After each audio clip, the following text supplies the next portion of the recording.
Could Liam Greentree add some more size and skill to the Sharks prospect pool? You're Locked On Sharks, your daily podcast on the San Jose Sharks. Part of the Locked On Podcast Network, your team every day.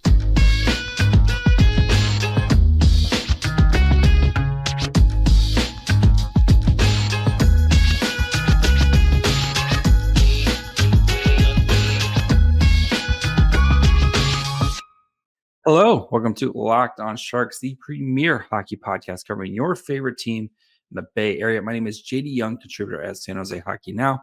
I want to thank you for making Locked On Sharks your first listen. Probably part of the Locked On Network. We cover your team every day. And if you want to be an everydayer, all you have to do is just follow wherever you get podcasts, or you can watch on YouTube as well. And back into the draft profiles where we talk with our good friend Ben Jordan, who is just an expert on the OHL, works for our buddies over at Smaht Scouting, where we talk about Liam Greentree, who's a big boy left winger that could be I don't want to say Quentin Musty, but we do talk about if him and Quentin Musty could be just kind of comparing their games. So before we get into all that, do want to let you guys know that today's episode is brought to you by Sleeper. Download the Sleeper app. Use promo code LOCKEDONNHL to get a $100 match on your first deposit. Terms and conditions apply. See Sleeper's terms of use for details. And I do know the Sharks play the Devils tonight at 7:30 Pacific. You can catch every shot, every hit, every goal from the Sharks' hometown broadcast with the SiriusXM app. Search on the SXM app. Search Sharks. All right, and now we bring back longtime friend Ben Jordan. Ben, how's it going, buddy? Man, it's going great. In the full swing of hockey and approaching playoffs and junior leagues and the end of the NHL season, so no complaints. Doing well. You can't complain. I mean, you get to watch Austin Matthews like every other night do Austin Matthews things, and I mean, what more could you want as a Toronto Maple Leafs fan other than maybe a couple playoff wins here and there? But that's another discussion for another day. So Ben, you're going to be coming on to talk about Liam Greentree. Ben, of course, writes for our good friends over at Smaht Scouting. If you don't know about Liam Greentree, now's the perfect time. A 6'2", 198-pound forward playing for Windsor Spitfires in 50 games this year, has 29 goals, 44 assists, and 162 shots on goal. And Ben, as I ask everybody, what makes Liam Greentree such an intriguing prospect? Yeah, I'll start. I think the most intriguing thing so far is how terrible Windsor's been. So at the trade deadline, he lost his line mates. And it's just been impressive the rate he's finding the score sheet with little help. So I think that's kind of what stands out right away in terms of what's been overly impressive. He's been, I'm sure, the focal point of many teams' schemes in terms of who to look for when playing Windsor, and he's still managed a way to dominate just about everyone he's played. I think coming off a 25-goal rookie season in the OHL, obviously someone who does that possesses a lot of good qualities. He's got a pro release already. The puck comes off his stick super hot. Impressive to see live.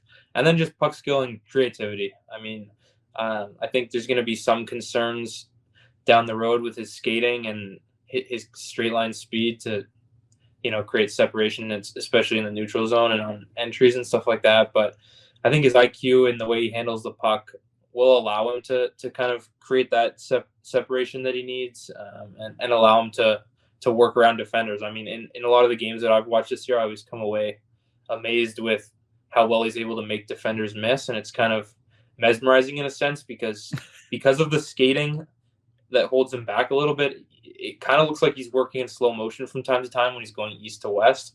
And his ability to slip through checks and evade pressure and put the puck into spaces and protect it around defenders is really impressive. And that's how he's kind of created a lot of his offense this year. And I think that part of the game's helped him in the sense where he's not the type of guy where he's working off of his line mates all the time. He'll direct play and he'll gain entry into the zone, and then he'll use his teammates to kind of work around. He's been a force making plays coming out of the corner, winning battles in front of the net, kind of like vintage JVR type plays.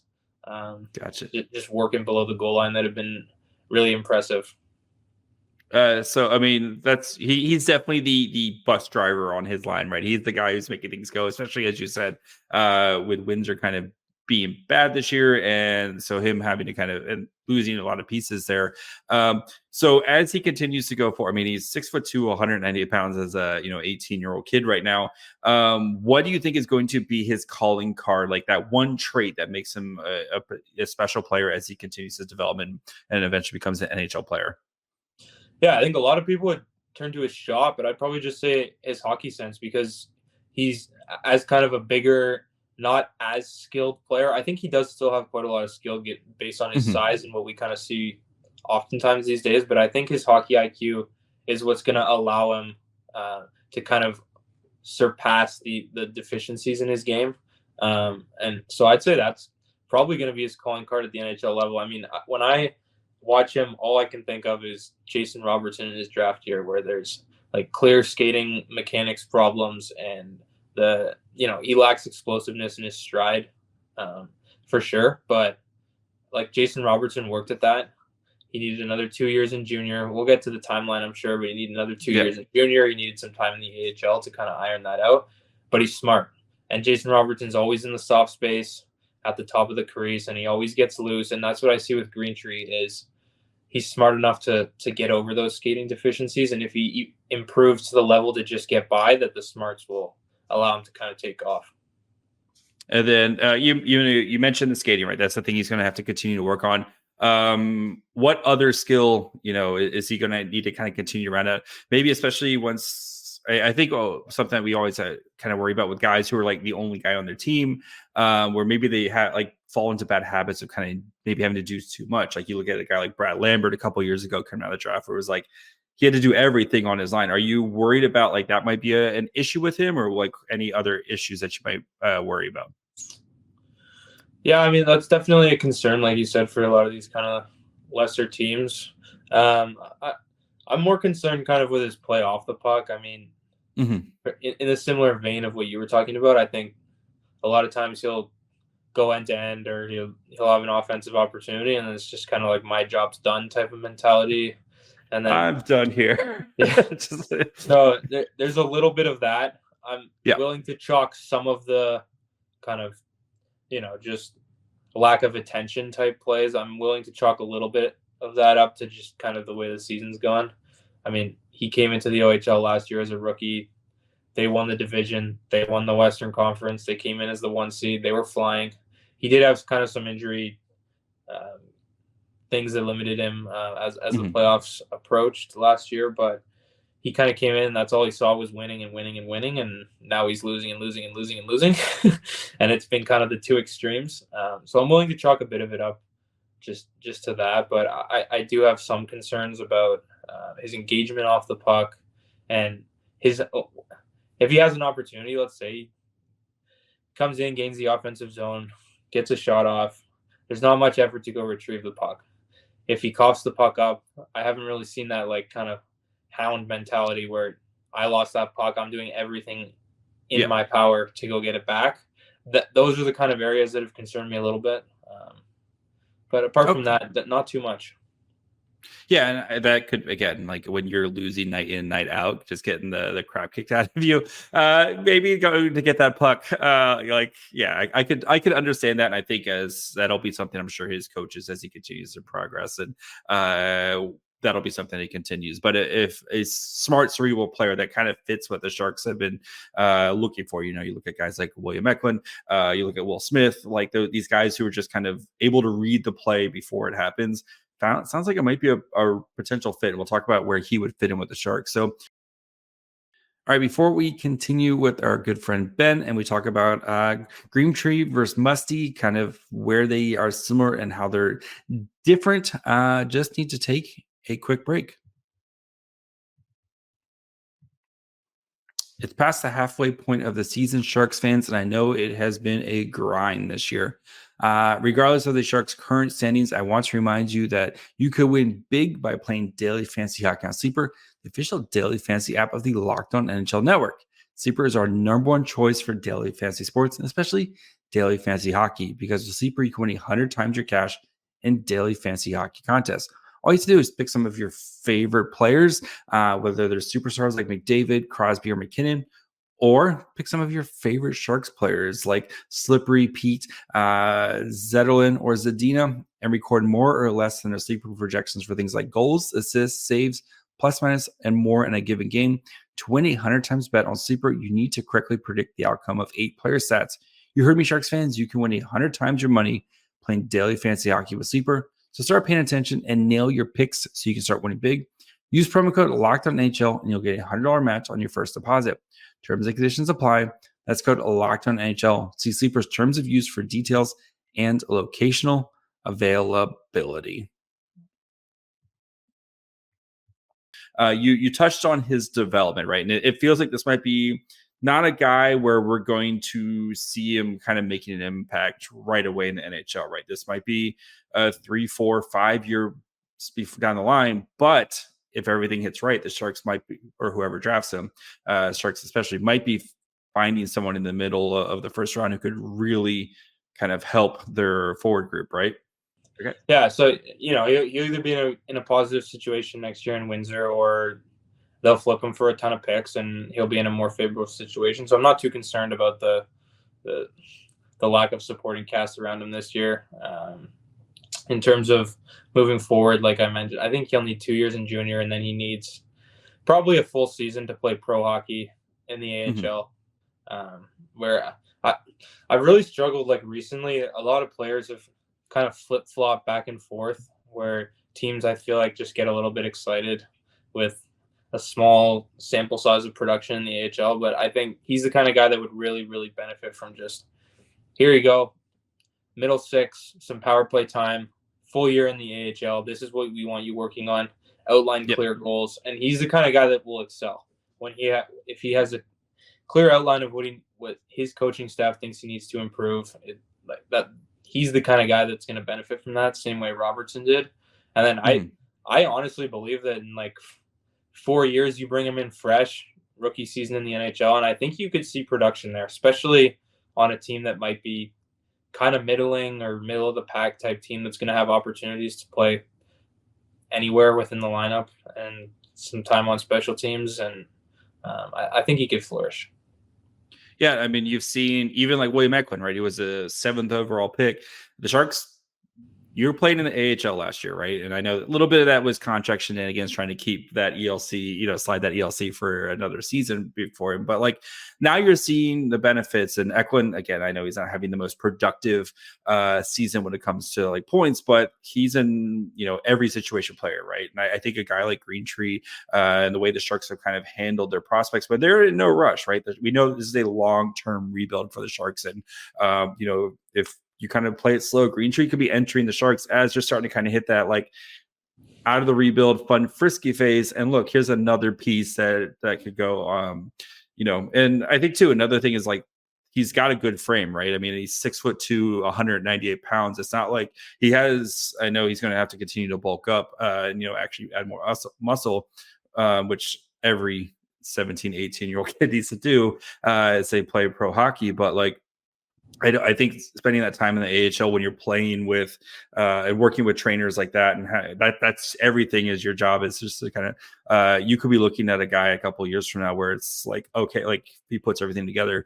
Could be looking at a really nice pick in the middle of the first round here, right?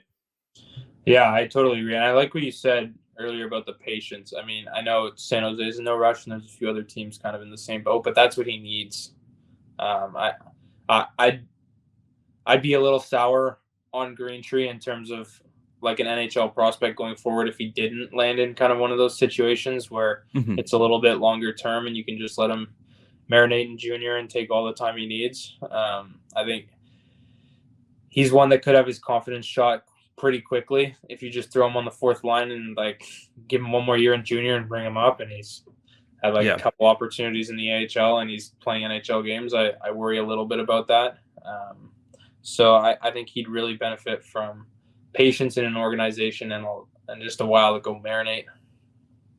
Where do you kind of see his like ceiling and I would say his ceiling, and then like where his more kind of realistic kind of landing spot is as a type of player? Yeah, I mean, I like to give ceilings and floors in terms of actual players in the league. And I know I've brought up Robertson a lot, but I think Robertson would be the very, very, very high ceiling. It's not a bad ceiling. No. He'd be the very, very high ceiling for me. And then I think a more realistic ceiling is probably a guy like Pavel Buchnevich. I think if he works on his skating, he could kind of fit into that mold where you could see him on the power play. He's a shooting threat kind of from everywhere. He'll move around the zone, can kill penalties, can kind of be a nice piece on one of the top two lines. Won't necessarily drive the bus, but he'll be there and he can contribute and he can go get the puck. And he's kind of like one of those guys, like, Matthews and Marner would love playing with him type of guy. Understandable. So I'd say, like, in terms of NHL ceiling, you'd be really happy if you drafted Pavel Buchnevich. Yes, you would. It looks like he's might get a nice little return here of the trade deadline. But of course, I think the natural fit, right, is the natural kind of question, right? The Sharks drafted similar size player in Quentin Musty for at 26 overall last year, which we as Sharks fans feel like we have the steal of the century out of Quentin Musty, who's just dominating the OHL. How would you kind of compare those games? I know you're a big OHL guy, and I know Musty is an absolute monster, and we love Quentin Musty, and every Sharks fan I think is ready to die for him. But how would you kind of compare their style of games for similar sized players? Yeah, well, first of all, whatever fan base gets Greentree is going to feel the exact same way about him that you guys feel about Musty. So easy comparable there. Nice. I do think Musty's a bit more of a kind of playmaker first type player. He makes a lot more subtle plays that you kind of got to dig deeper to look at that go underappreciated just in terms of keeping offense alive. And I think Musty, quite frankly, is just more skillful, and that is kind of what allows him to do that. Whereas, like I mentioned earlier, like Greentree's kind of rugged. He'll beat you out of the corner. He'll set up plays below the goal line. I think he's a bigger shooting threat than Musty, quite frankly, although Musty's got an unbelievable shot and unbelievable release. I think that highly of Greentree. Musty had the similar kind of skating concerns at the start of last year, and you started seeing tangible improvements even in the second half of last year. I don't necessarily anticipate that with Greentree, just given the circumstances and kind of how late we are into the season already now. But I do think that Greentree could follow like a very similar, production path to what Musty's seen this year. They're both just hounds in front of the net. I mean, they both have that weird, like, innate ability where, you're just watching the game and you're chilling on your phone or something like that. And then you pop your head up and it's like, oh, that guy has the puck again, like right in the slot. And the puck just finds them. So they have that kind of ability. That's kind of where I'd compare them. But, I think Greentree's a little bit smarter, a little bit more methodical. Musty's a little bit more reactionary and a little bit more skilled. And just kind of, he seems to always have a tool for whatever gets thrown at him. And a way to get it to beat that defender, quite frankly. I think Greentree processes the game, thinks it a little bit more, but a little bit different in that sense, but similar builds and similar type production. Fair. I think it's a really great answer. Yeah. Watching a lot of Musty this year. He's really good at, like, again, I wanted to do a whole full Musty podcast, but I mean, I always want to do a full Musty podcast, but like, I think you mentioned kind of like the way he kind of makes his teammates better, and those guys have really good chemistry. But then he's always got the puck in front of the net, like his ability to kind of either make his way to the soft spot or like kind of work around and then find that soft spot in front of the net. And Musty's.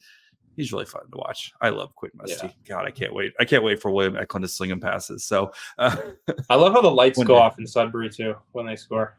There's something cool about that.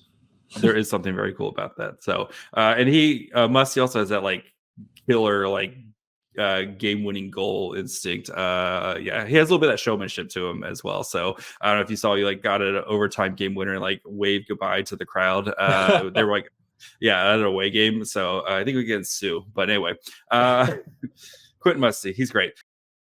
All right, guys, before we continue with Ben, we actually talk about some 2024 draft. We talk about Sam Dickinson and get his thoughts on the London defenseman and why there might be a chance. Well, anyway, we'll talk about Sam Dickinson here in just a second.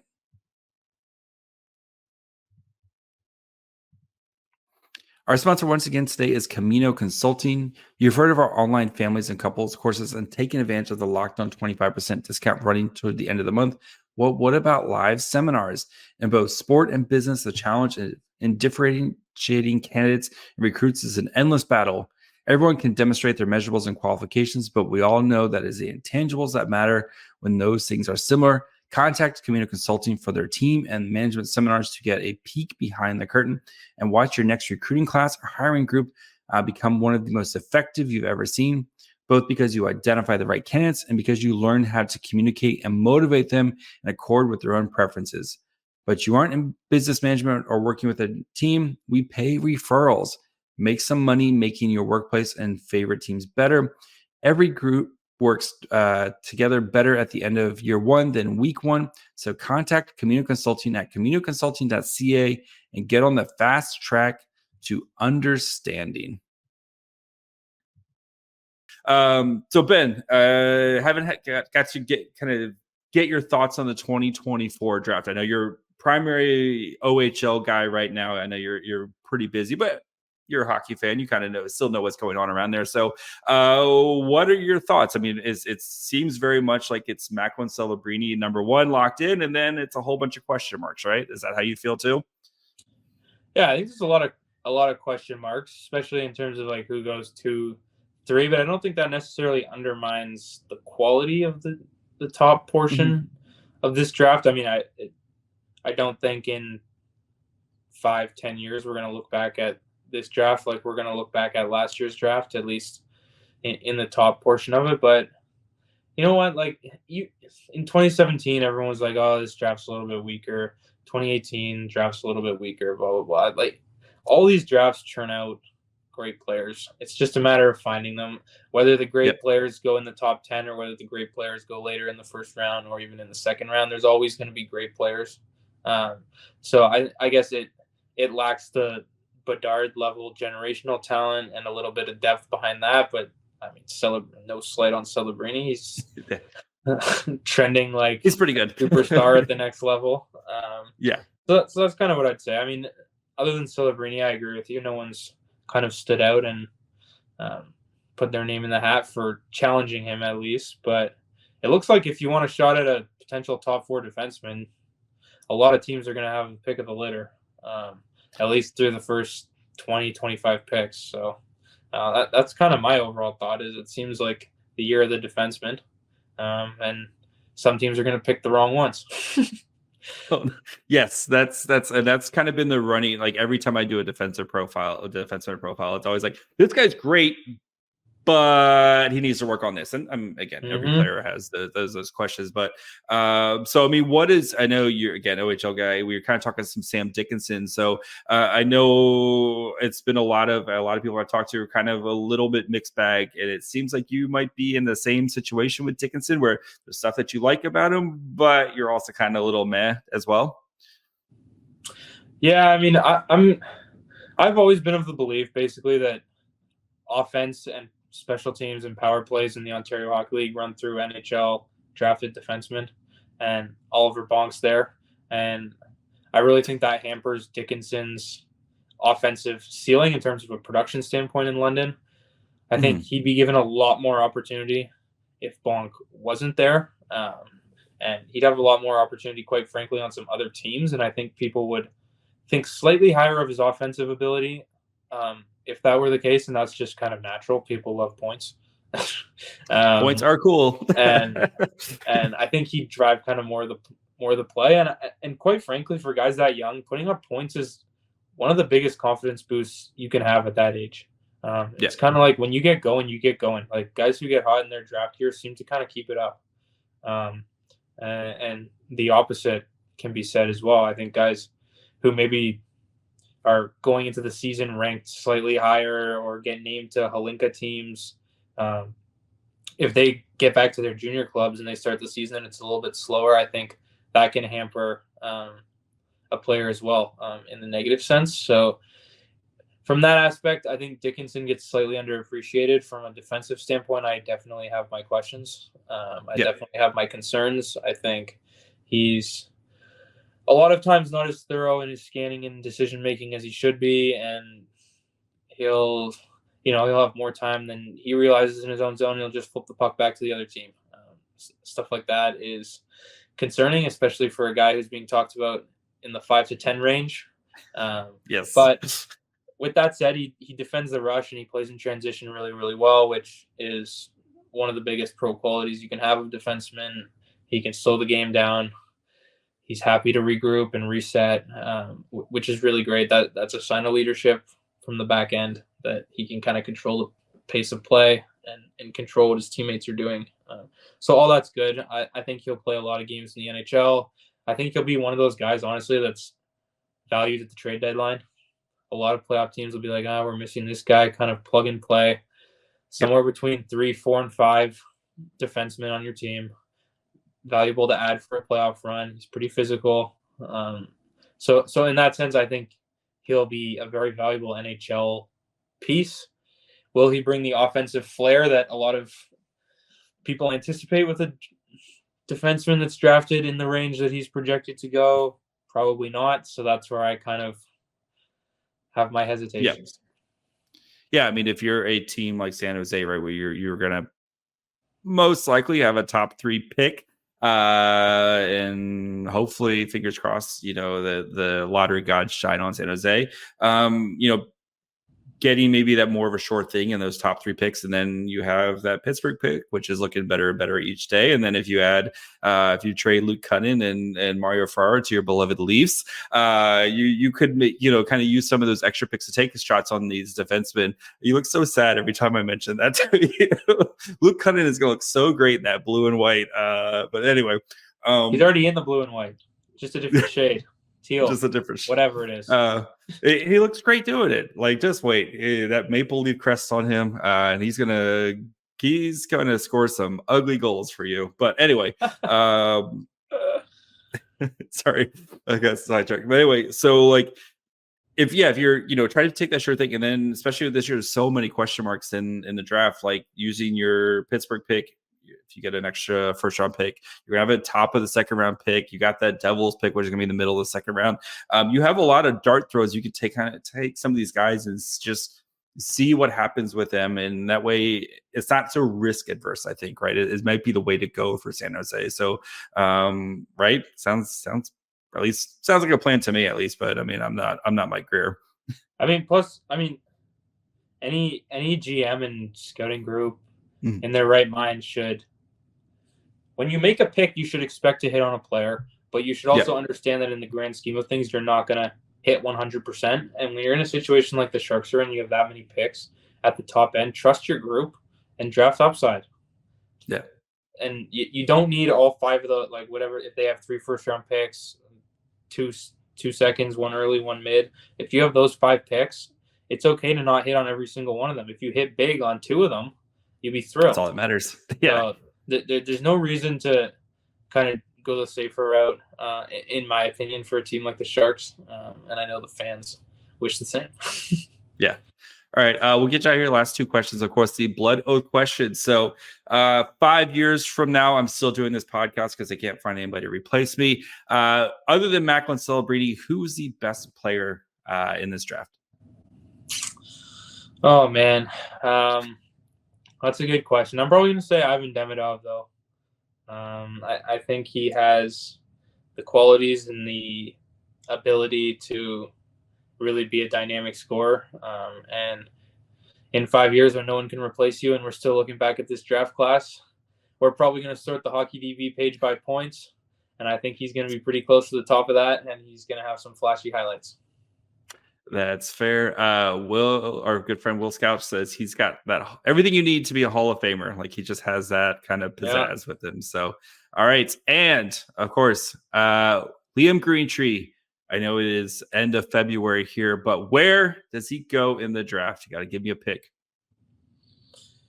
I think teams are gonna let him slide a little further than I personally would if I was managing a team. I'm going to say, in terms of a range, I think he goes somewhere between 15 and 25. And in terms of giving you a precise number, I think he's going to go 19. Congratulations, Philadelphia. You just drafted Liam Greentree. So There that's you where go. Tankathon is right now. So yeah, you can play with Oh, I Mishkov. kind of That'll fit be their fun. mold. Yeah. So Ben, you've said it all. Where can the people find you, buddy? Yeah, you can find me on Twitter, @JordanNHL. I've got lots of content there covering a lot of NHL draft stuff for Smaht Scouting and dipping my toe in some of the OHL rookies this year with Puck Preps as well. So check out at Puck Preps on Twitter as well for all your NCAA and kind of CHL draft coverage. All right. Thanks, buddy. Well, I'm sure we will have you on again here soon. So thanks again, buddy. Absolutely. Thanks for having me. All right, guys. Hope you enjoyed my conversation with Ben Jordan. Of course, we'll continue our draft profiles. And as the season kind of winds down, we'll start to see more and more of these, especially with the Sharks trending to have 4 picks in the top 50. So we'll make sure we'll have kind of profiles for guys around those areas. So make sure you guys are following along wherever you get podcasts. And of course, you can watch on YouTube as well. You can follow the show on Twitter, Facebook, and Instagram at Locked On Sharks. You can follow me on Twitter at MyFryhole. And until tomorrow, we'll talk about the Devils game. Bye, friends.